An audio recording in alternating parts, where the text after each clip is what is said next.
Hello mga ka-universe. Nagbabalat po tayo ng takway. Ito pala yung nabalatan ko. Ayan, marami pa siya. Isang tali to guys eh. So, kaya ako nag-gloves kasi para hindi maano yung ating kamay. So, yun. Yun na nga. Kasi, ang nagbalat talaga nitong una si Bachicha. So, ngayon, hindi niya nagampanan. Kaya ako na magtutuloy. Kasi masakit na raw yung kamay niya.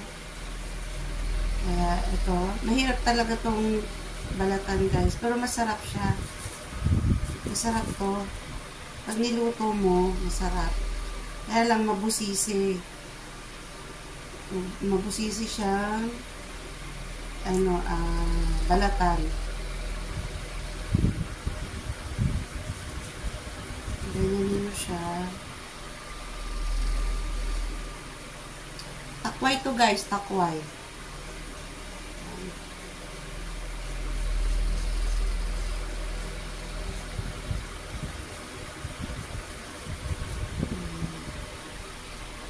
Takway.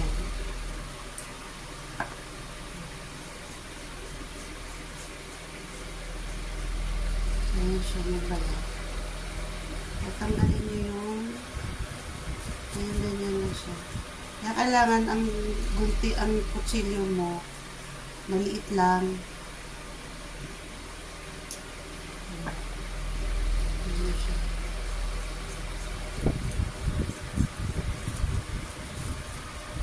Hindi na nagampanan ni Bachicha, ako nang gumawa.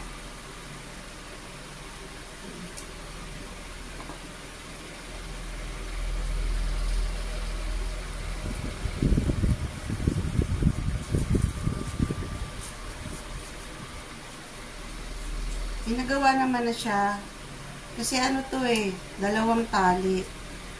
So ngayon, ang gusto niya pa 3 tali. Kasi may nakakuha na siya dun sa tita bebet ko. Eh, konti lang yung takway niya. Kasi konti lang yung nakuha niya yung takway. So, bumili pa siya. Ngayon, ang ano niya doon, gusto niya 3 tali pa. Sabi ko, isang tali nga, hindi mo pa matapos eh. Gusto mo pa 3. Eh, kasi nga guys, pag ito hindi ko nabalatan agad, ano na siya, yung malalanta, hindi na siya magandang yung balatan. Hindi natitira pang kailangan hindi siya wala mga titirang mga ganyan.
Nagmamantsa na sa kamay.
update ko kayo mamaya guys